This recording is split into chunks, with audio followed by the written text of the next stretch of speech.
This material is made available to you by or on behalf of the University of Melbourne under Section 113P of the Copyright Act 1968. It may be subject to copyright. For more information, visit the University Copyright website. Okay, next up is Fred Savage. After a postdoc position at Los Alamos, Fred now works at Quantinuum. His interests span quantum algorithms, QML and symmetries, but unfortunately there's nothing fun about him. So off you go.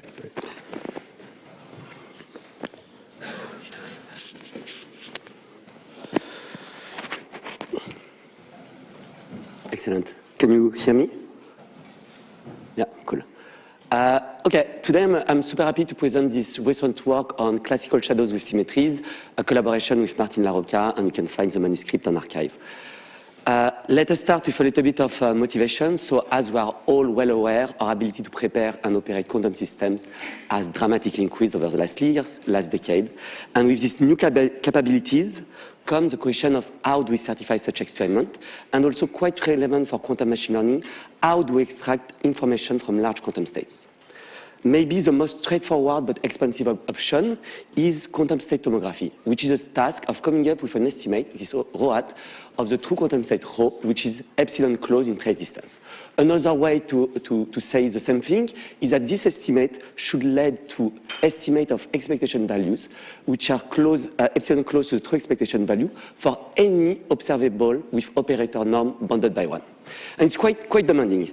And something which has been mentioned many times this week is this task of quantum state tomography requires exponential resources. When it comes to sampling, the number of samples that you need to ensure such accuracy need to scale exponentially with the system size. And this obstruction to scalability has motivated some form of relaxation. So one relaxation is to try to leverage known or assumed structure of the underlying state. So it could be sparsity, low entanglement, or symmetries. Maybe the second type of relaxation is more conceptual shift, which was championed by Scott Aronson. And rather than asking of being right all the time, the task now is relaxed to being able to produce these estimates epsilon close, but most of the time with high probability rather than 100% probability. And it has reduced dramatically the resources which are required. It has led to shadow tomography and classical shadows. And as highlighted here, the goal is to combine these two strands of research, put symmetries into classical shadows. A little bit of technical background first. Classical shadows relies on this concept of random measurements. At each step, one draw randomly a unitary from a predefined ensemble, apply this random unitary to the state, and perform a measurement in a fixed basis. All the measurements and choice of unitaries are stored along the way in a data set, and which is followed by a step of post-processing, which uses data to come up with estimate. And the important thing here is that along this post-processing, there is this definition of the measurement channel, this object here, which is defined in such a way that estimates are unbiased. When it comes to thinking about properties of classical shadows, there are several things which are important, but for us, two things are important. What are the observables that can be estimated? And this led to the notion of visible space, which is defined this way. And you can think of it as a subspace of your operator space. We say that classical shadows are tomography or information complete whenever this visible space matches the full space of operator, but it's not always the case. And really what it means is that if I'm trying to estimate expectation value of an observable which is not within this visible space, this estimate will be unbiased. Unbiased estimates are only possible within the visible space. The second thing is variances. As any task of estimation, one needs to worry about the variances entailed. The point I want to make here is that different unitary and measurements will lead to different properties of the classical shadows. And there is room for trade-off, and there is room for tailoring classical shadows to a given situation of interest. Second element of background at high level, when I talk about symmetry, I think about a group, but also about a representation, unitary representation, which specify how symmetries act on my system. I say that an operator is symmetric whenever it commutes with any element of the symmetry group. And there is this, here I've defined this space of symmetric operators, which again is a subspace of the operator space. And maybe one nice way to think about this reduction of dimension is through the lens of representation theory and irreducible decomposition.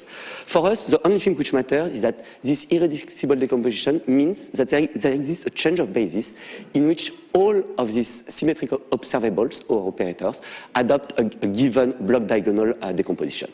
But really, one can tie this reduction of space in terms of the reduction of the degrees of freedom of this matrix. We don't care about all the zero entries, and we don't care about the repetition.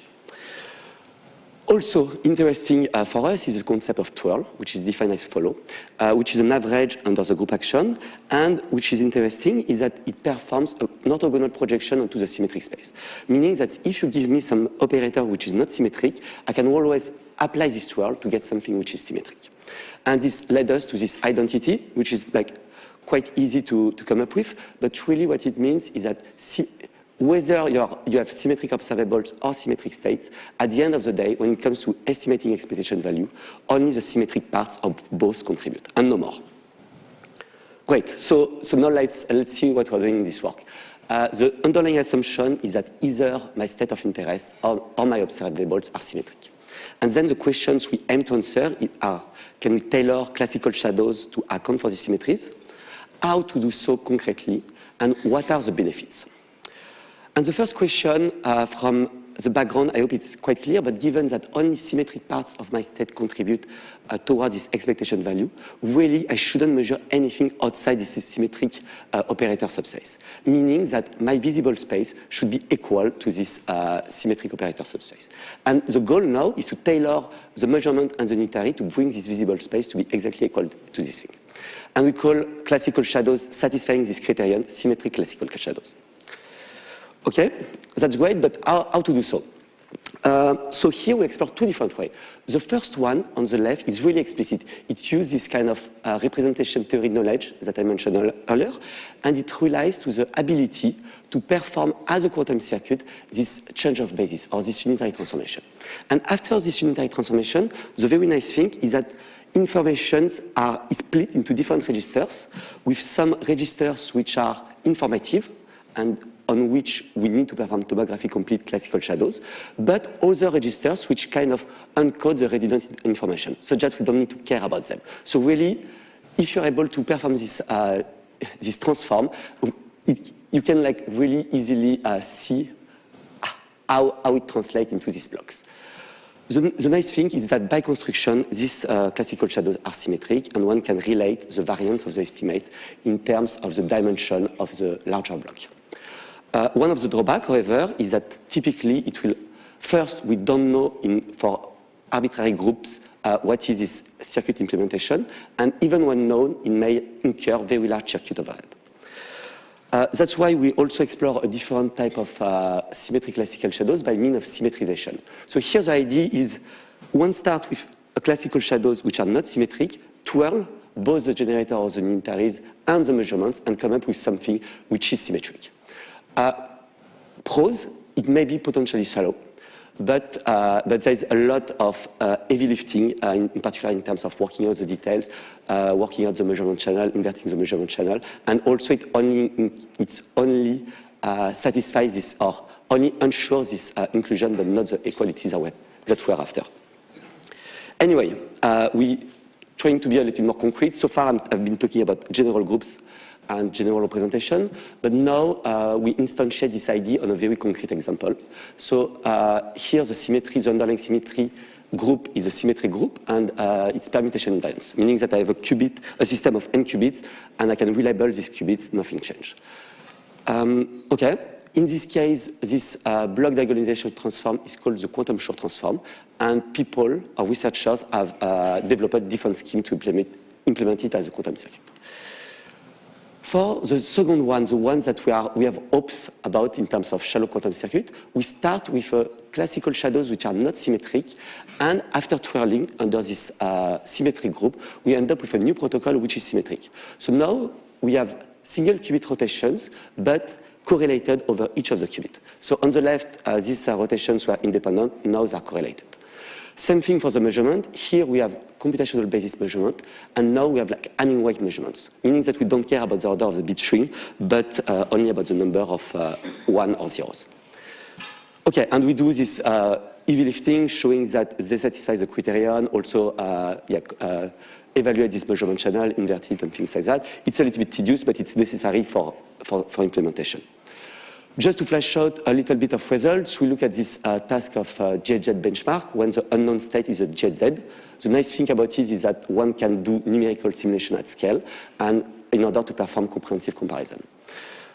Here I'm plotting variances, scaling of variances with the system size from a few qubits to 100 of qubits. I do so for different observables with different locality properties and a projector. And for each, we compare these symmetric classical shadows to other type of classical shadows. So for instance, this tomography complete, which was the original classical shadows proposed here. But really the main thing is like, or at least visually, you can see that these symmetric classical shadows perform kind of systematically better than the other ones, and never display exponential scaling. So that's really the important thing. While these tomography complete classical shadows sometimes do well, sometimes they display this exponential scaling, meaning that there is no scalability in this case. We also add another classical shadows, which is very, very similar to the first one, but which is not symmetric. And we are able to show that just adding a little bit of symmetry makes things better when it comes to comparing this curve and this curve.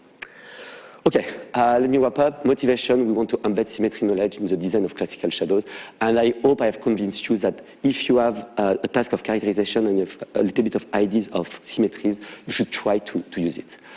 For that, we have established criterions and guidelines for classical shadows with symmetries and instantiated for a specific group of symmetries, permutation invariants.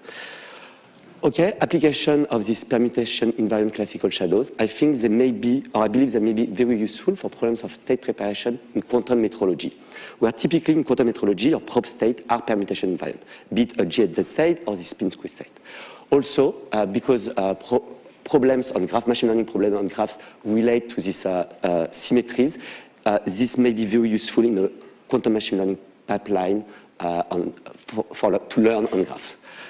Of course, we'll be super interested in developing more shallow symmetric classical shadows for other group of symmetries. And with that, I conclude. Thank you very much.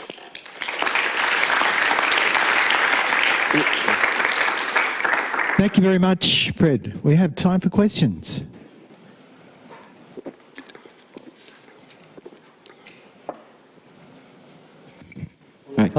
I'll ask a kind of naive one. Sorry, there is a question. Oh, you can go. You can go. It's fine. Right. Yeah. What happens when you introduce noise? Yeah. So that's what I removed it because it was a little bit long, but that's also part of going further to try to incorporate it with developments in the classical shadows world, and typically error mitigation and noise would be something interesting to look at, combining these classical shadows and trying to do as much error mitigation as possible. And there is a little bit of relationship because these symmetric classical shadows there's a little bit of group theory which also appears in the case of noise. So I think there's like nice synergies in between these things. Thank you. Other questions? Yes, Jamie. I suppose on the twirling bit, when you do that, and maybe I just didn't follow quite that well, but is this, you're still doing it, applying something in the quantum circuit? It's not like a post-processing of the classical shadow afterwards. It's done before you make the measurement. Yeah, exactly. Yeah. So this one is really the quantum protocol, what you do on your quantum computer, but also because you have changed your original classical shadows. So you change the circuit, the measurement, and you need to change the post-processing steps because you have a new measurement channel, and that's when it becomes a little bit tricky and technical. Okay, cool, thanks. Another question? Hey. What other symmetry groups do you think will give nice, shallow circuits? So typically we are looking at SU2. SU2. So there is a duality. So, okay, let me just comment a little bit more on that. Because there is a duality, one can do exactly almost the same thing with the quantum Schur transform, but just swap out the register, but it's not shallow. But yeah, we want to understand, and I think we have ideas of how to do so. more questions? Well, thank you very much, Fred. I would love to talk to you afterwards as well. Excellent. Okay, so let's thank Fred again.